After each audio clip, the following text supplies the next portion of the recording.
Welcome to Conversations with Women Who Lead, honest conversations about business, leadership, and what really shapes how women lead. I'm Anne Marie McHenry, business coach, consultant, creator, and a therapist for the past 2 decades. On this podcast, I sit down with women to talk about their businesses and their unique areas of expertise, as well as how their upbringing, background, and the social conditioning they've experienced have shaped the way they lead. We explore what they've had to learn and unlearn along the way. I'll also be sharing my own journey of founding and selling a business and the very real trials, lessons, and reinvention involved in building my next chapter, Rose and Stone. This is a space for thoughtful leadership, honest conversation, and women redefining success on their own terms. I'm so happy you're here. Thanks for joining us on Conversations with Women Who Lead.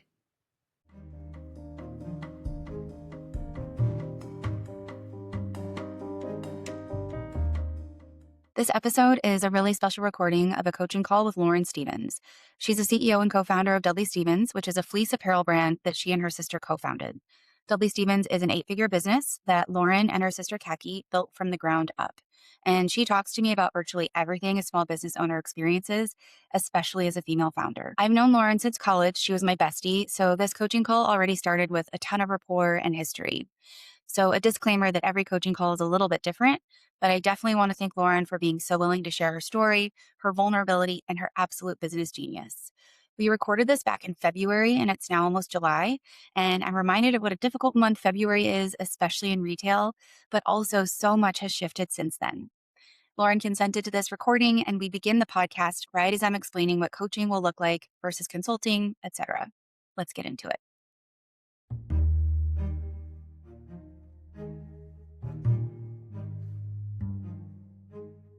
The way that I have learned and understood coaching is that it's very much driven by the client. And my job is to just sort of be your escort and be with you and ask you open-ended questions for you to really discover what's true for you. I won't be offering any guidance or solutions or really direction. That is more consulting. So Got it. if we want to at the end, if there is something that comes up for you and I might have thought of something or you want some more directive feedback, I can offer that. But this first coaching part is really just to reveal and unearth whatever is true for you that maybe you haven't thought about in a certain way, or just someone hasn't asked you the questions that get you to where you want to go. Yeah. So Okay. I won't be offering really anything other than presence and questions and just supporting you in whatever it is you want to talk about. Okay, cool. Are you ready? I'm ready. Wait, quick question. So do people, or maybe Yeah. it's a combination, like do people find you because they have an issue or is it anything probably? They like maybe just general Um, thing or they sell their company and they need, I don't know, just curious how that comes about. Yeah. So who I want to target is going to be business owners, small business owners. Yeah. I'm not made for corporate. I've learned that and gotten very clear about that.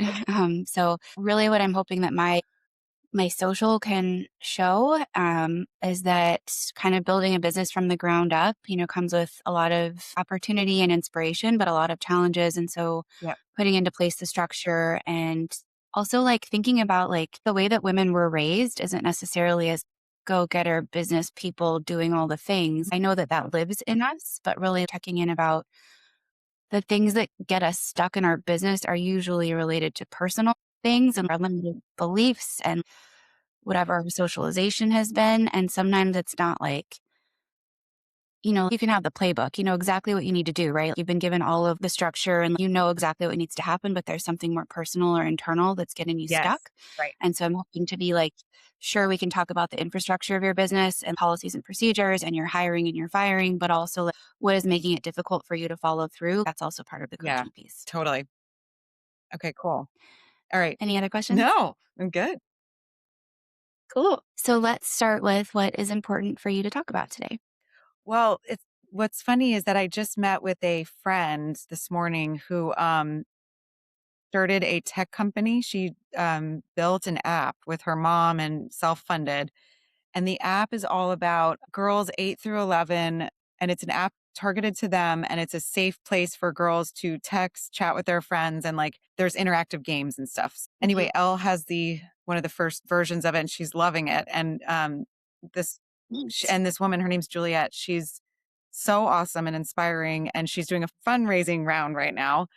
Um, Mhm. and so we kind of just met to have coffee and pick each other's brains. And she just like is very well connected. And so I love that I had that meeting and now I'm doing this with you because that meeting brings up a lot of things that I think am constantly surrounded with on a daily basis with this business. And, she's creating a tech company, right? Like no inventory, Mhm. she has to kind of raise money to grow, build out the program. She has to hire developers. She has to invest in marketing also.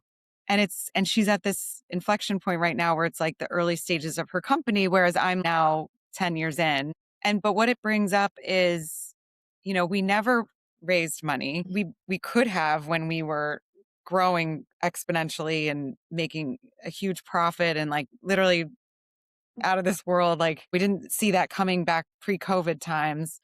And Mhm. we kind of like had some meetings and conversations with people and lightly looked into it and considered it, but then ultimately decided for me, it always just felt so risky because you're like giving up ownership and then you're taking on money and especially venture capital money. I mean, granted, Juliet's raising an angel round that not friends and family, but like family Mhm. investment houses and friends and family. That's one way to do it. But like the venture capital way, and also could be friends and family, like the returns they're expecting are just very high pressure stakes. And I don't think that Kaki and I ever really wanted to be in that position where we were beholden to somebody. Cause like really why we started the company was to not have that and Mhm. not have a boss. And so it just never felt right in my gut. That never has felt right. Mhm. But what's funny is now, like I met with Juliet this morning and we're not going to raise money, but it was interesting to hear her experience with it and how she's figured it out. But I think there's a lot of shame in that for me that Mhm. we never did that. And like we chose to go this other route. And the personal thing that you just brought up is so true. And I think I learned a lot about that. And I feel okay, so I feel like I'm all over the place right now. But when we launched, I kept networking with people about raising money and just growing the company. And like the response and the outcome of a lot of those meetings was like, well, what do you want? And Mhm. I don't think I've known what I've wanted for 10 years. I think part of me in another world would want to raise all this money and grow and open stores in every city and like pour money into marketing and create this like huge company. That could be one person. But then I have this Mhm. other person who really likes the autonomy I have right now. And like I come into my office today and like our employees aren't here today because we don't come in on Wednesdays. And I have this wonderful quiet office that like Mhm. I get work done and like it's not high pressure. It is high pressure in certain ways, but like you know, so I feel like I'm these two people every day that are just arguing with each other. Sometimes the person who likes the autonomy is louder and more confident, and then sometimes the person who never raised money and never grew this big company is there loud in my ear. Like this morning with Juliet, oh my God, why didn't we ever do this? And like Juliet's sitting there, she's also maybe 10 years younger than us, and she has kids too. And she's still like, no, I'm going out there and I'm going to I'm going to be $100 million company. She said that to me this morning. Mhm. And I'm like, good for you. Like, I Mhm. love that you are setting out to do this. I wish Mhm. I could have had that confidence and assuredness to do something like that. And I think I envisioned that in my head at certain points and we put it down on paper, what we wanted to be. But like, I don't think I ever really believed it. I think I've always just kind of been scared, a little Mhm. hesitant. And it's not even money. I feel like it's my time and my life that I Mhm. never wanted to be overtaken by this thing. And there's shame attached to that for some reason. There's this, you walk up and down the main street in our town and like Veronica Beard's there, Hill House Home, Love Shack Fancy, like all these big household names that have raised tons of money over time. And they're, you kind of walk by them and you're like, oh my God, who are we? Like, what are we doing? We're just like this little company that, has done well, but like not done all of that. And like, what are those women doing that's different than I'm doing? And so I don't really know the answer. And I still don't. I don't know if I ever will, like what we should be doing. But I think Mhm. ultimately what it comes down to is that I've never known what I've wanted to do. I think I'm just kind of taking it day by day and seeing you Mhm. sell your company too. I know there's a lot that comes with selling a company, and I know you went through a lot with that. But you hear all these things and you get ideas in your head of what could have happened or what Mhm. could be. And you wonder, should we have done that? Should we be this massive company? Should we be aiming higher? Our background too of going to a good college. And I think that we've talked about this before too, like how motivated our friends are and we are as women. And I love that. I constantly have that voice in my head. Are you doing enough? What are you doing to succeed here? Mhm. And then what is that definition of success? I don't, right now it's time with my kids. So I feel like to like play with that is scary also. Personal time, I really value right now. Mhm. So I'm not, maybe I'm just not ready for that. Maybe it's going to be in 10 years, my kids are going to college and I'm like, well, wait, I have time now. I can go and like, really see what this company can do. But I feel like I've just been holding it back. I almost feel like I'm a detriment to the company at certain times because I'm not doing XYZ like other women. Mhm. Mhm. Mhm. Hmm. So let me just make sure I'm following. Yeah. So you had a get together with a girlfriend this morning who's building out this tech company and she wants it to be $100 million company. She's ready to get all kinds of investors to really grow the company and make it huge. And Hmm. there's a part of you that wonders and maybe even feels shame around like you and Kaki didn't do it that way. You chose to just grow the business from the ground up. Hmm. Could have done it that way, but you didn't. So should you have done that? And then there's a part of you that's like, no, like we wanted to build this business exactly how we did. We're really protective of our time. Right now, Yes. family is really important to you. Yep. But it sounds like there's a push pull between is this enough or should I be aiming bigger and Yeah. doing more because you've had a lot of opportunity? Yes. We have a Exactly. lot of thoughts around all of this right now. Yes. And because of that, the push pull, it affects every day, right? Because you're like, oh, what am I not doing today? And then yesterday, I got to the office. I had meetings booked all day, and George, my son, fell on the playground and I had to pick him up because he might have had a Mhm, concussion. So my mhm, whole day was taken over. And I called Graham right before I went to pick him up because I was mad. Like I was mad that my son was injured. How fucked up is that? And I was like, I had a whole day ahead of me and now I'm not going to get anything done. And mhm, he just recovered from breaking his thumb and being out of sports. And now he might have a concussion and mhm, I'm going to have to take him to the doctor and like do all this stuff. And Graham was like, whoa, like he's hurt. Calm down. And I was like, that's why I'm calling you now because I need to get this out. mhm, I need to like vent about this because I am gonna have to go into mom mode in a second and like, mhm, sure he's okay. And he was totally fine, by the way, so that's good. mhm. Good. Um, but but I was so angry that I then missed a whole day. And then I'm texting my mom too. I'm like, how are we supposed to do any of this? Like if we, like what if I had like really important meetings yesterday? Thankfully they were meetings I could like push off and reschedule for the week. But what if I had a meeting with an investor or something that I really couldn't absolutely cancel? Then I jeopardize my husband's time Mhm, because we have no family in town right now, too. No one was around except me, not even my mhm, sister. So I was really the only person at that time that could pick him up. So I think, it's that's the push pull of the everyday. And literally yesterday I went there. I was like, oh my God, what if I had all this stuff to do today that I couldn't push off? mhm, So I'm at this weird point where I'm wanting to do it and then I get pushed back and I get knocked down again. Maybe I just need to like trudge along day in and day out like we're doing gross, mhm, and we've had like years where like our company has gone down in sales or like revenue. We've evened mhm, out and we kind of we recalibrated post COVID, post our COVID boom, and revenue went down and now we've totally recalibrated and we've Kaki, thanks to Kaki a lot. We've set up this wonderfully, operational plug and play business where hopefully this year we'll make like a nice profit. Um, mhm, and so I guess my push and pull is like, I want to feel happy about that. And I think I struggle with that. I think I'm just always wondering why didn't we do XYZ and what should we be doing? And it becomes this hamster wheel of, mhm, oh my God, we're back in this again. Why am I feeling like this? Where, mhm, you know, we're not doing all these big things that these other brands are doing. I get almost like envious or something. Mhm, mhm. Yeah. So why tell me why the push and pull is important for you to discuss right now? I mean, I think that's a great question. I think,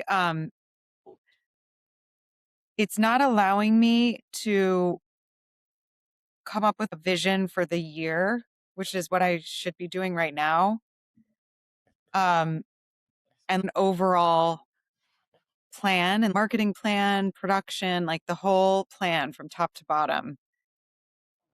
I think it prevents me from focusing on what I'm doing. I think I get my head in the clouds and like second guess myself. Oh, you know, that idea is too big Mhm, or small. How do we really focus on what is meant to be for our size brand in terms of collaborations, mhm, production, budgets? So that it's that, not focusing enough on what needs to actually get done because I'm constantly mhm, second guessing myself. mhm. Yeah. There's a lot of mental effort in the push and pull. Yes, exactly. Yeah. Exactly. Yeah. Mhm. So at the end of our time today, what will help you to know that you have been successful in using our time together? I mean, I haven't done a session like this in so long, which is so nice. It, since Chris really like business session. Mhm, And so I feel like if I can come out of this with a clear head on kind of reducing the mental chatter, you mhm, know, okay, raising money, whatever might be good for my friend this morning. And that's what she should do. Almost having more tunnel vision right now at this period of mhm, the year where I really do need to be plotting out the year mhm, and getting motivated to do that. Cause it can be it's hard to stay motivated like that. I don't know if mhm. you found that like in your like day in and day out. Like how many years were you running your company? From start to finish, it was 9. Oh my God. Yeah. And you were leading a lot of people. Like it's finding that motivation and getting excited about things Mhm, is hard. It's can be very mentally hard, especially when you have the voices that are saying you're not good enough. This isn't you didn't do that. You didn't do this right. And now what are you doing? Why what are these little like fleece clothing you're launching? Like who cares? That voice in your yeah, head. Um, so I think that what I hope coming out of this is getting that excitement back to plan the year out and have like a clear and concise plan. And especially coming off of last year where it was our 10-year anniversary and we had mhm, that to speak to, which was such easy marketing and such big news. mhm, And then we got on the Today Show. It's almost like the come down from the excitement of all that. mhm, And what are we doing this year to get mhm, excited about everything?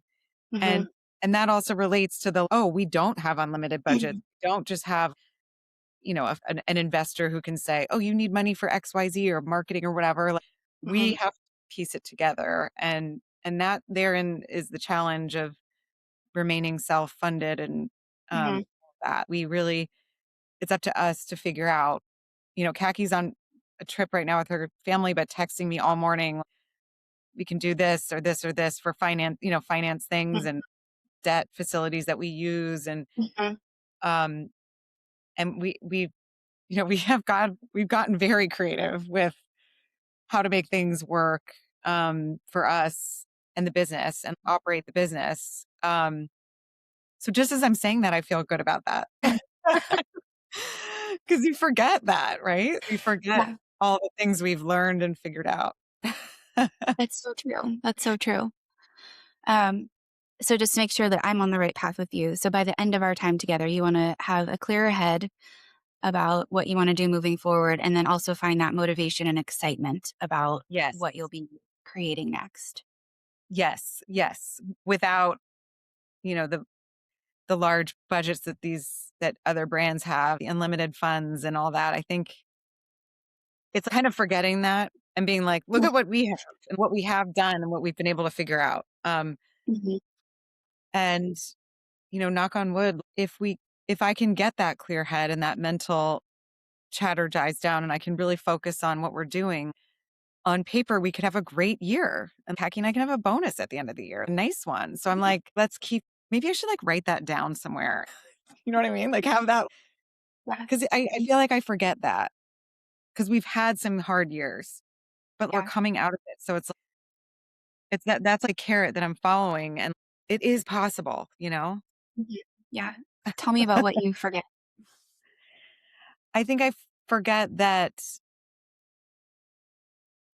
I for I forget that we've figured out a lot and that we always figure it out. I think that's the struggle Mhm. because we have these panic moments where we're like, "Oh, how are we going to get that done this year? How are we going to buy that inventory that we need? Where's the cash flow?" And then there's this panic and I'm not panicking right now, but Mhm. I'm in that frozen paralyzed zone right now of like, Mhm. this happens every year. You would think I would know that I would learn that it happens every Yeah. year. Um, but yes, from here until July, it's a puzzle piece of what we need financially and how we're going to make it happen.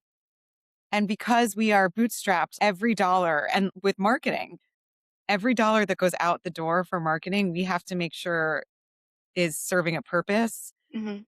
and that it's never an exact formula and not every dollar does, but that's Mhm. the goal. Where are we spending our money and what is it going towards and what are we getting out of that? Mhm. How is it increasing revenue? Mhm. Uh, so I think by getting that clear head and that excitement, when I'm in the like excited mode, it's so much more possible to have like a clear vision, to quote, Mhm. that that's where I need to be Mhm. mentally. And I feel like the past few weeks I've been like, not in that mode. And then yesterday with my personal stuff, it just kind of like tipped me over. Wow. Um, so I need to refocus on all of that. And I think by laying out the plan for this year and like putting it down on paper, like I Mhm. need to do that. I think I've just been like procrastinating, pushing it off because I haven't been excited about it. I'm just like, oh my Mhm. God, here we go again. Like where we have to make ends meet for this. And like, we really want to do this. We want to do like 6 collaborations in the fall with Mhm. female founders, influencers, and brands. And we have an artist that we're speaking to. Mhm. Um, so I need to like stay in that like creative excitement mindset. Mhm. What do you think serves you about being in the space of not motivation? Yeah, that's such a good way to put it. I feel like it just does nothing. Nothing good comes of it. And I've been thinking a lot about that, like this positive mindset and how I don't always have that. Um, and then, you kind of get in those like wallowing moments where, y- you're like, oh, woe is me. I never raise money. We don't have the funds and we're not this Mhm. massive business.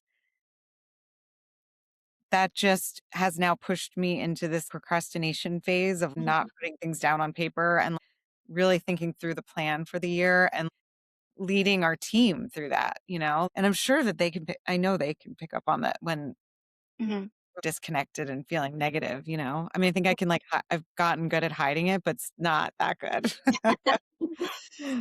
um, so it doesn't serve anything. And I think maybe it makes things from a financial perspective, it brings you back to reality a little bit in a good way for a Mhm. moment, but it really it doesn't help me lead our team, come up with creative ideas, um, come up with those scrappy marketing ideas, which is what we do best. And like Mhm. that's how we've built the company through inexpensive marketing and collaborations and um, you know, social media and all that, which I don't know. I do think also meeting with people, even though I met with Juliet today and we have very different businesses and she's in a very different phase and, it makes me question things. Those networking meetings, that's how I've met people that we now work with, you Yeah. know?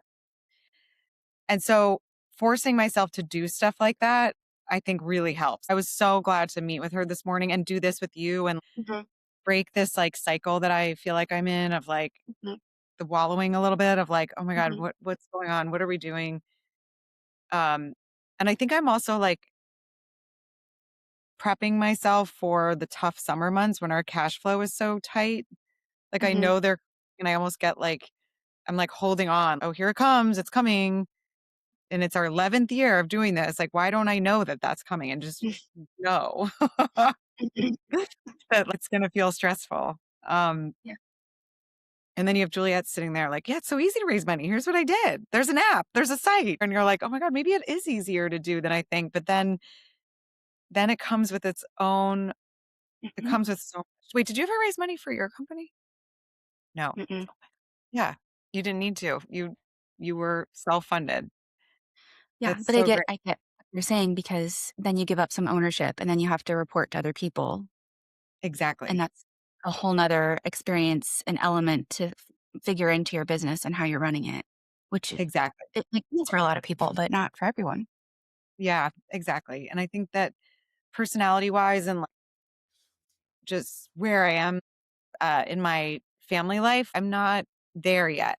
I don't know. Mhm, And I also don't want anyone to really take over the company. I really enjoy doing it still. I think that's also the like like being in that headspace serves nothing and it causes me to also use the word forget again why I love doing this. And I think mhm, it's a unique situation that I still want to do this day in and day out and I still love the product so much and really believe in it. yeah, Um yeah. So remembering that, yeah. So if you remembered why you love doing this, what would you be reminding yourself? I would remind myself um that the product and the lifestyle of the brand, that is what keeps me going every day. Um, Mhm, it's not in this and I think that's also I'm just realizing why we've never set out to be $100 million company or if it mhm. ever could be. I think it's always been just about the product and being obsessed with it and not just like not like an influencer, actually loving it, you know, and it being such a part of our lives, my life, like truly feeling like a family member, this company. Mm, So that's the reminder, I think. mhm. I like want to write that down. Yeah. What does that mean to you to truly feel like a family member in this company? I think it's kind of like if you think about like Ralph Lauren, who's everyone probably thinks of that company and him as such an iconic, American lifestyle brand. And what I admire about what he's done, which is totally out of this world, he's never left. He's still Yeah. there and he's like 85 or something. Mhm. Um, and the whole company has become like it's him. He is the company. And I think that that's how we feel about this brand is that like it is really very much us and it's very Mhm. much our family. And so um I think that that's really what it means. It's just so ingrained in like, our lives at this point. From every level, not just wearing it every day, but Mhm. you know, having a job, making a Mhm. salary, contributing to our families, having something that my kids admire and speak Mhm. to. And, um, they'll say funny things like, well, daddy has a boss, so he has to go to work, but mommy doesn't. And I love that. I'm so glad you guys notice that because maybe you want that too. Maybe you want to be an entrepreneur and go out on your own and take risks, Mhm. take your own create your own company. I don't know. Or Mhm. maybe you want to work for Dudley Stephens at some point. That's also in the back of my head of, Yeah. well, we have to hold on to this because Kaki has 3 kids. I Mhm. have like maybe they want to have an internship in college and like put that on their resume. I don't know. Like that's a nice option. Mhm. Yeah. Um so yeah, so I think that that's what it means about being a family member. It's so just intertwined with Mhm. our lives, both front facing and behind the scenes. Like Mhm. it's just so much a part of everything that we do. Mhm. Yeah. What does it feel like to have a company that is family and feels like family in all these different ways? Well, it can feel suffocating sometimes, which I think like um as you're growing your this new venture, like the family operation, and also even if someone's not family but they're business partners and they're not sisters but they're like friends or colleagues and they come together to start a business, like even though Kaki and I are sisters, like we will, I feel like there's still similar issues, so like Mhm. family business or partnership or whatever, um you know that we all kind of experience similar Mhm. things. Wait, sorry, what was the question again? I just went off on. No, you're doing great. Yeah. What what does it feel like to have a business where it truly is like your family is built in it and around it? So I think, on times when things are hard and I'm not seeing the end, or not the end, but like, when you're not feeling excited or, motivated, um, it can feel it can feel suffocating because you're not like, Mhm. so as I was saying, like we're so intertwined that we're not getting out of it anytime soon. So, Mhm. there's that feeling that like you have to make it work. And that can Mhm. be hard. That can be, you can't just quit your job. Like you can't Right. just walk away and say, Yeah. or go look for a new job. Yeah. That's not an option right now. No. And if I wanted that to be an option, if I wanted a new job, there would be so much behind that. It would be a huge thing. Mhm. Um, so there's that pressure on your shoulders of carrying that. And Mhm. especially for me being, I own the most in the company. I was the one who took the initiative and that first leap. And Mhm. because of that, Kaki came in, and so I am not only her older sister, but I'm technically on paper her boss, which feels so bizarre when you say it out Mhm. loud, like just, because we very much operate more as partners than Mhm. one than me Mhm. being. I mean, I think that she'll probably ultimately look to me for a decision at certain points, but she Mhm. does. For as quiet as she is sometimes in person, she's very strong-willed, and she Mhm. will voice her opinion, when needed. So, Mhm. um, I think we it can feel suffocating, and you're not, we Mhm. have to make this work. We're not only related, we are close friends, and we Mhm. run business together. Mhm. So, there's that if you think about it too much or like you think about that pressure or things when things are hard, it can be very suffocating. And there was one time where things were so hard for some reason. I don't even remember why. I mean, I don't even know. And I have cried a lot about the business, Mhm. but I've never cried on the phone with my dad. And I did that. And, Mhm. my family and I are very close, but I'm not calling them and crying on the phone very often. So it felt and I'm sure he was just like, whoa, because he doesn't know all the day in and day out at all. Like, Right. my Right. mom's involved with design and creative stuff like that, but they don't know all the finances all the time. And, Mhm. Right. so, you know, but he's very good mentor type. He really listened, and he's very stable in his responses. And I mean, he was the CEO and ran a company for many years. Mhm. So to do that, you have to be so even keeled and almost take the emotion out of your responses to people. And he really knows how to like manage people too. Like I feel like when you're in a role like a CEO or running a company, like I've also learned that the hard way. Like Mhm. managing people is really, really hard. for me, at Mhm. least. I don't think I'm the best manager. I think I also worry about that in terms of the company and running a company, like, Mhm. "Oh, should we raise money so we can hire somebody to manage everybody and grow the team?" You know? I think I learned a lot about that with Chris. Managing people is so hard, and I've tried to, in terms of family and our team and it being a family company, when there's an issue with a team member or something is going on dramatic or whatever, I'm still learning this, how to, like, calm yourself to respond, Mhm. not from a heated place is Mhm. so hard. Mhm. Um, and I've learned that I've gotten better at it. I'm not nowhere near mastering that, but, you have to learn that with your family too, like, how to respond to things. And we know that I know them so well, so I know their triggers, and I know what to say to piss them off, and they know what to say to piss me off. Yeah. So we have to be very mindful of that. Mhm. And it's hard too to have Mhm. people put you in your place that know you so well. Oh my gosh. It's really hard. Yeah. Um, you just have to be open to it. I think I'm open to criticism. I'm open to all of that. And at times it's harder than others.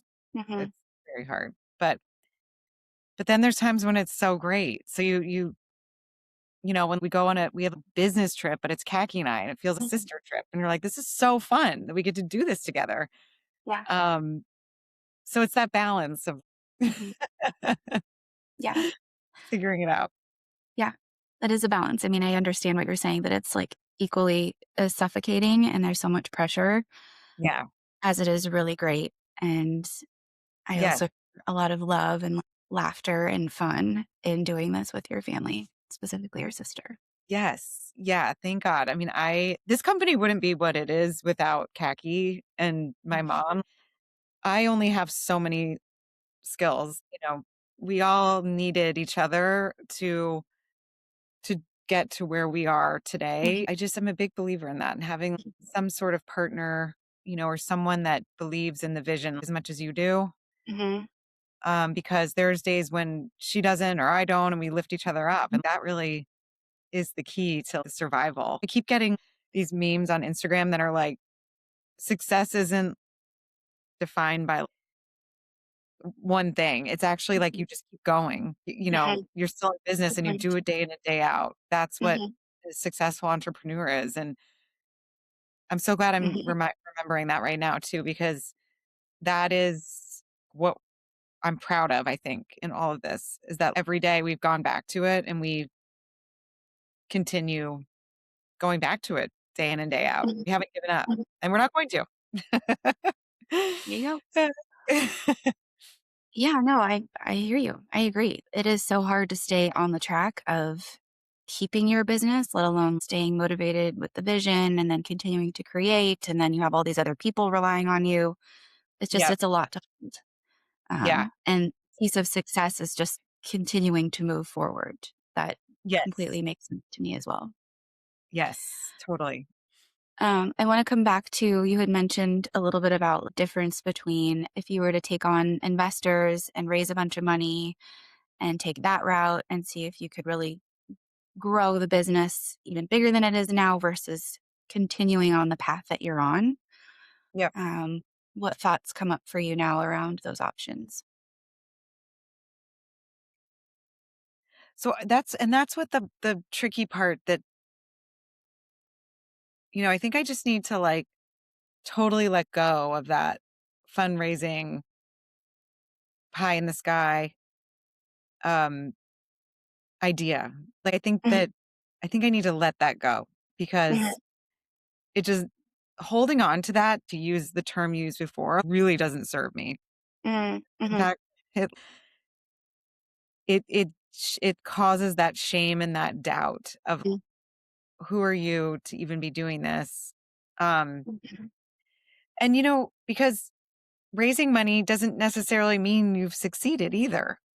Mhm. You could go and raise $10 million, but, like, you've not put that money to work yet, and you haven't proven that it can actually grow the company and provide a return for the investors. I mean, Mhm, like I guess that's so true. Like raising money is not just overnight success. And mhm, um so I think I need to like kind of let that go on its course. mhm, Um and really, really hone in and focus on the fact that we've committed to being this family owned business. And what's funny is that in the exercises with Chris, there was an exercise where I can't remember exactly, but it was she walked us through all these prompts to try to get to a 1 or 2 sentence mhm, vision, right, of like, what the company is. And what I didn't predict as an outcome, and what's funny that it's coming up again here, mhm, is that the family founded, owned, and operated is very much part of this business and the vision for it. It's not just to make fleece. It's a family owned and operated company that makes stylish fleece clothing for women. I don't know if that's exactly what the yeah, sentence was I came up with, but it was something like that. yeah. So it's funny that that's coming up again here. What would happen for you if you let go of the raising capital investors conversation? Oh, I love that question. I think it would allow me to think more freely in a weird way, like think more realistically Mhm, of what we want to get done, what we mhm, want to do here, and what how much we want to sell, how much money we want to make, and how and not be scared to think that. Like mhm, not be scared to put ourselves out there and put myself out there and be like, this is who we are and here's our goal for the year and here's how we're going to get there. And just really have confidence in that. mhm. And what would it feel like, or what would it be like to not feel shame about that decision? Right. I think that's the challenge. Like, yeah, letting go of that doubt that that this isn't the right way to build a retail company. Look at Mhm, all these other people. Is that the right way? And like realizing that it's not necessarily the right way for us and maybe mhm, not even for them, who knows? mhm, Um and letting that shame go. Maybe acknowledging it and then mhm, realizing it's not helping anything. mhm. What is the Not shame? yeah. Sorry, go ahead. No, it's just it's not helping me on a day-to-day basis. Mhm. Yeah, yeah, it's holding you back, Yes. keeping you in that mental chatter. Yeah, exactly. What can you explain what the shame is about? Um, I think it's about I think it is about the fact that we had this boom growth Mhm, and then it just kind of slowed. And mhm, that slowdown, I went through a whole not personality, identity mhm, shift mhm, from this boom growth year, feeling like this powerful female entrepreneur to like, oh shit, mhm. it Yeah. didn't keep going on that path, Mhm, having to like rework both the business and myself, my identity in the business mhm, of what we want from it. mhm, Um, and doing our podcast every week has really helped mhm, talk through all of that and remind mhm, ourselves and remind myself um, of what the purpose is of entrepreneurship in this company. mhm. Um, so yeah, Mhm. Yeah. Um, it sounds like the shame came from you had a really big year or several yes, years and just blew up your business, and then things slowed down. And maybe yes, there were some thoughts of you did something wrong or you're not good enough yeah, and you had to work through a whole identity Yes. shift of what it is to be really, really successful on Yes. paper, or however you wanna define it, to not having that same level or type of success continue. Exactly. Exactly. And while this was all happening in the past 5, 6 years, we had employees that were not happy Mm, working with us. We had all of that. And mhm, um, you know, employees that said their mental health was struggling while working for us, really hard things where you're like, "Oh, I yeah, didn't know that." It came out of nowhere. And so that also was identity forming as well. mhm, What yeah, kind of company do we wanna be and have what kind of employees do we want and yeah, need? It's really hard too because as women, we're very, like, maternal naturally, mhm, right? With our friends and everybody, family, and, like mhm, and coworkers. I've always been best friends with my coworkers in other jobs, right? I've mhm, always gravitated towards women and mhm, felt like a sense of, maternalness, and mhm, so that's a word.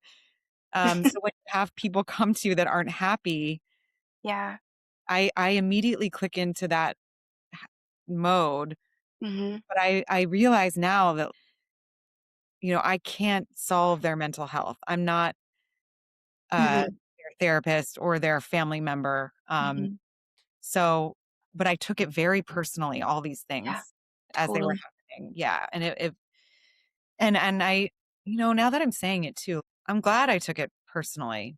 mhm, I did, and I'm glad to say that right now because I don't think I've ever looked at it like that.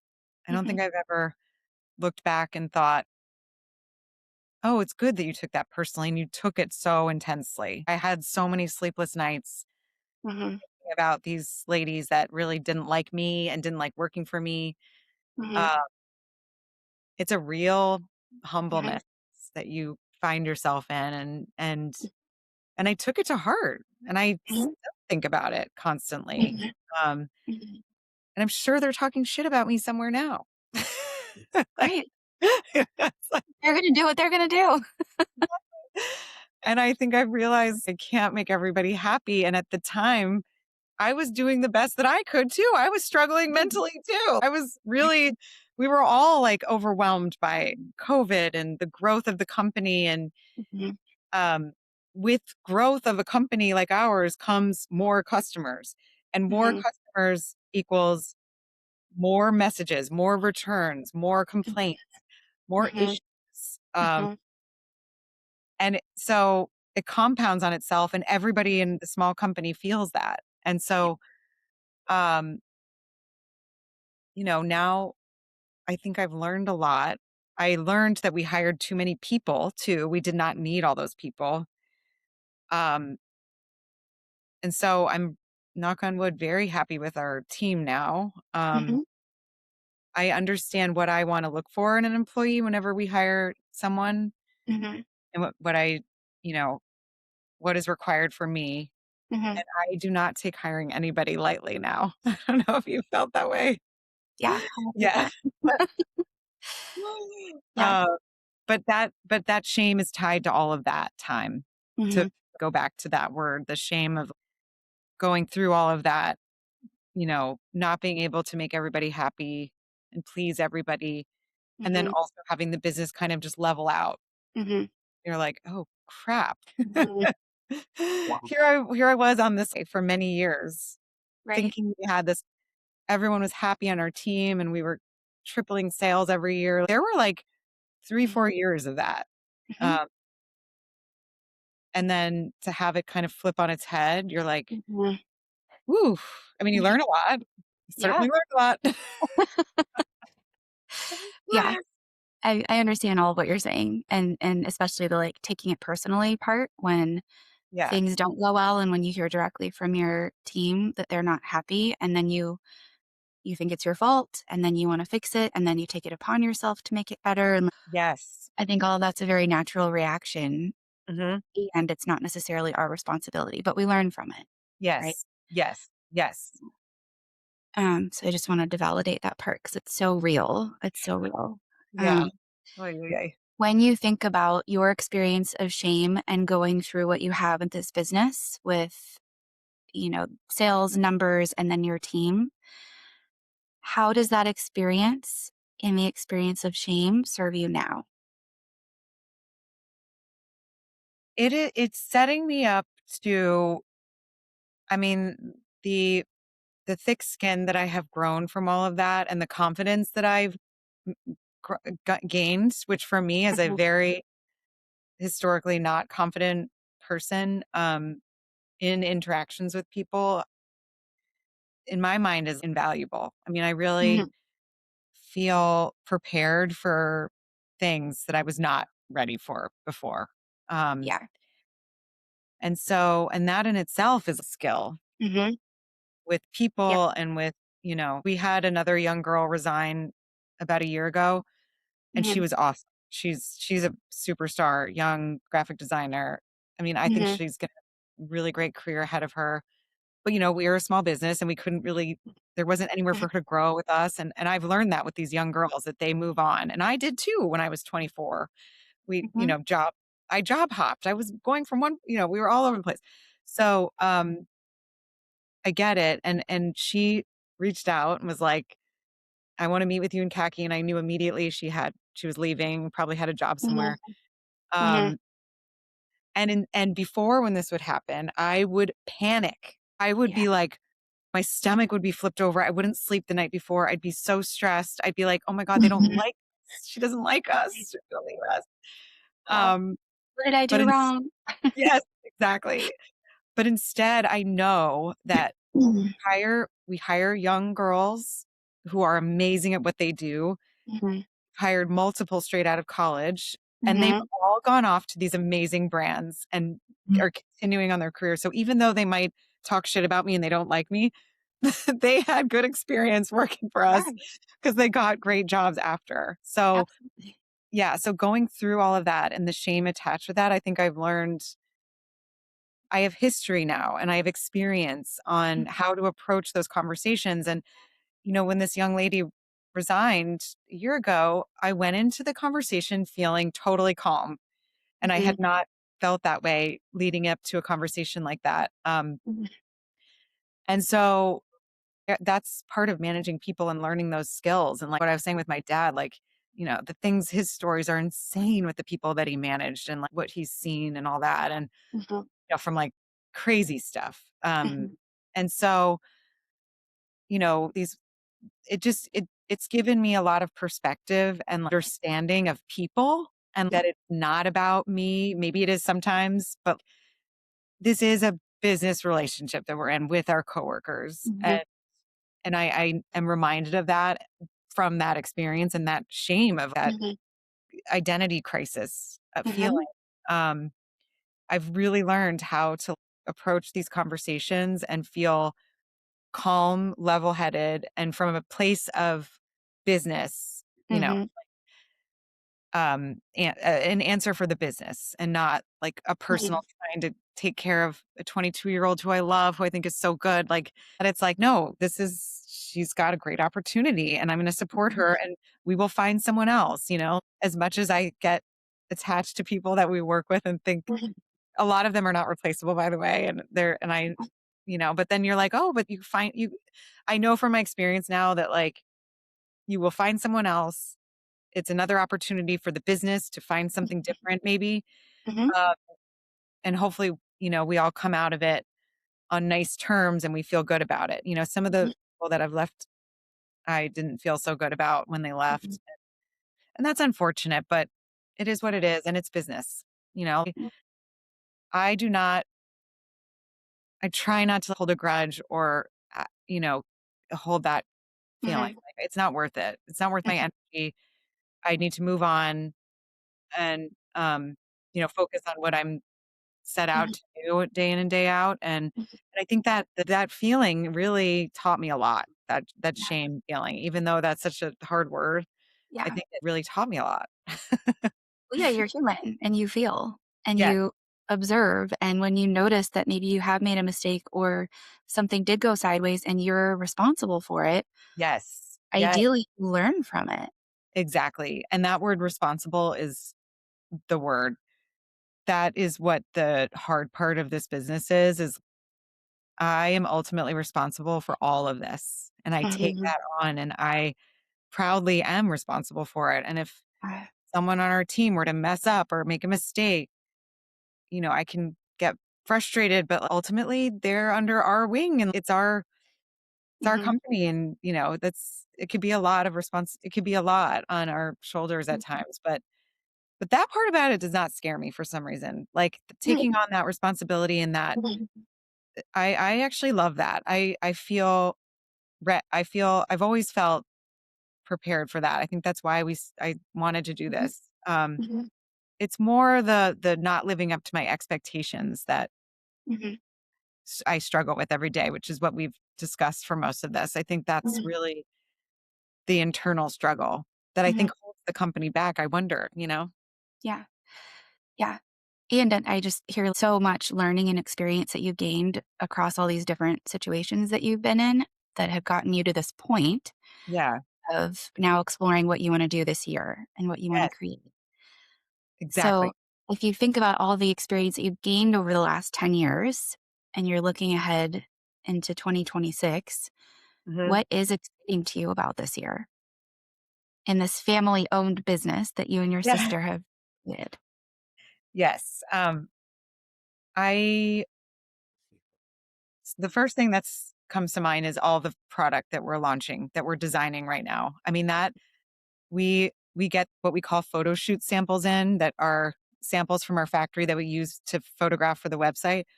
And Mhm. I'm telling you, when I open these boxes, it's like Christmas morning. I get that like giddy excitement that we got when we were kids on Christmas morning. And it's thrilling every time. I still get excited. Yeah. Um, so all of the styles that are coming out that we're designing, I cannot wait for. Um, they're new. We have new fabrics. And then, like I said earlier, we have these collaborations that are in the works right now. And if we can make all six happen in the fall, so it'd be September through Mhm. December, and we have six amazing collaborations, Mhm. that is exciting for me. And why it's exciting is because they're all female, other women in business, and they're so awesome. We just had a call with one of the brands, and they're just so admirable. I think all of us Mhm. women that are doing what we're doing, like you too, like it's just so that gets me going every day.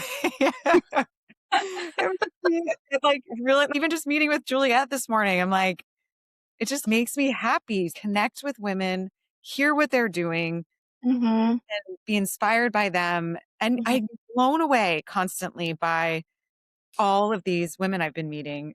Mhm. And especially for these collaborations we're working on. I'm like, I want to sit with you and understand everything and how you got to where you are. Cause I'm just like Yeah. this one artist we're working with. And it's fascinating what we're all doing with our small businesses. And Mhm. really that goes back to the family founded. All of these businesses that we're going to work with are small businesses. They're not Mhm. large businesses, whatever, Mhm. but they're all killing it. And they're all Mhm. making wonderful salaries and creating beautiful product and some are influencers and they're doing amazing work too and what they're doing. And so Mhm. I want more of that in my life. I need that. That's what I love about this. Yeah. Yeah.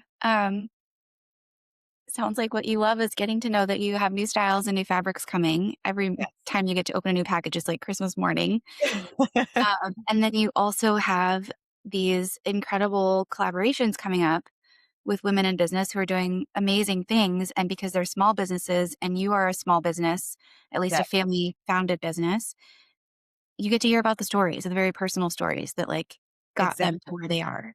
Yes. And I think that it actually, as you were talking, I was just thinking of something else that goes back for our relationship in college. Mhm. Like what got me through those now I'm about to cry. That got me through those like, hard times with college and mental health in college and just all of that. Mhm. What what gets me through now is relating with other women that are going through the same thing. Because the minute you make that personal connection or you confide in someone and then on a business level, the minute Mhm. you make that business connection with another female founder, Mhm. even if it's a completely different business, like Juliet with the app tech company, we Mhm. sat there and talked about current day-to-day things that are similar, like that for me is assuring, validating, Yeah. it confirms what we're doing in a way. Hmm. Um, and I love finding these other women that have similar businesses where they Hmm. haven't made money either. They're in the same boat as us. Yeah. And I don't know. So now it's funny, it like comes full circle. Yes. Yes. Um, so what feels clearer to you now than at the beginning of our conversation? Um, well, I'm definitely gonna spend I have 3 hours now before at my next thing, and Mhm. I'm going down and writing down the plan for the year, which I think Mhm. I needed that clearer head. Cool. I have that. Okay. Um, I think, yeah, and that reminder of appreciating what we have and, like, Mhm. that it's the family business thing, Mhm. keeping that, and that we can make a profit this year, and that is the goal, Yep. and not That's great. being scared to say that. I Yes. haven't said that yet. Haven't said that out loud. Maybe we put it down on paper, but I haven't said it out loud. So it's Yeah. like, doing Yes. That's that. and owning that too. Like it's okay to make money. In fact, it's amazing to make money. Like go do Yes, yes. Not being scared of that. Yes. yeah. Yeah. Okay. So what are your next steps? Well, I'm gonna go write this all down on Mhm. paper and as it relates to also making the profit, but then what's the plan on how we're gonna get there? And, I mean, I'm obviously not gonna do it within 3 hours, but I feel like just getting a start on it Mhm. as it relates to the new product and these collaborations and all the marketing we're going to do and all that, that will be the next step. Amazing. Yay.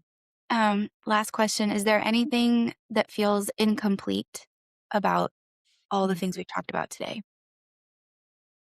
I don't think so. This was so good.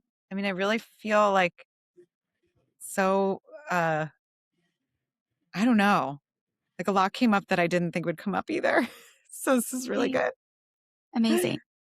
So, and your goal for the end of the session was to have a clearer head, reduce the mental chatter, and then get motivated for the year to create what you need to do for this year. Yep. And I very much feel that way. It's just funny how there's so much underneath the surface that's holding back every day, Mhm. holding back. And once you like get that out, like then you I can know. focus on it. Yeah. Yeah. Yeah.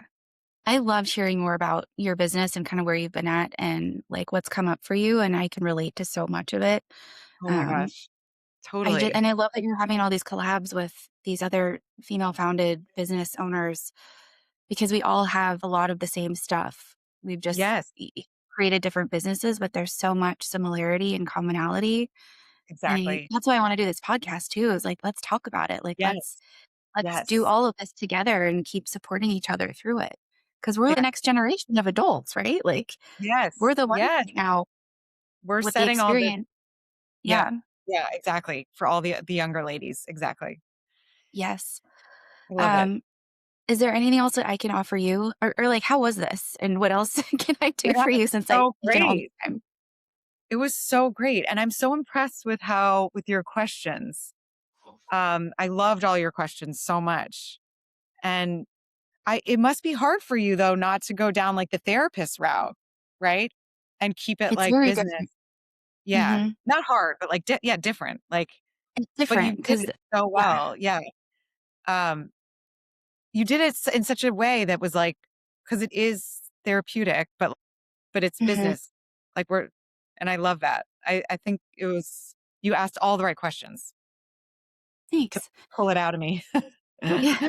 I mean, there's so much. There are so many things I could have asked you about, but then that would Yeah. have felt more like therapy, and that's not what I'm trying to do, and also Yes. that's your personal life, and I want you to feel Yeah. comfortable, like, we're friends, but also this is coaching, which should be, like, Yes. Right. move it forward and not go into, like Yes. yeah, I appreciate you talking about shame because that's so real, but Yeah. I'm like, "Oh my god, can we talk about this, like, all day?" Yeah. I And I love will thank it. you. I was worried too that I was going to say too many personal things, but I'm like, okay, well, it's fine. It all is related. But then you did your questions were so good because they were like personal, but not too much. Like, Yeah, that's what the goal is too. And it was great. good. Yeah. I hope this was helpful, like, Yeah, genuinely, but, sincerely, like, oh my I God, thank you. No, like, thank you for your time too. This was like, I feel like I also haven't gone to therapy in a little while. So it felt a little bit like I just yeah. needed it. I needed today. You just need to talk, right? Like, I feel like Yes, everyone just needs to talk and, like, have a place to exactly. just, like, put it out there. Exactly. Yeah. Um, I love it. Very cool. Thank you so much. Thank you. No, this was awesome.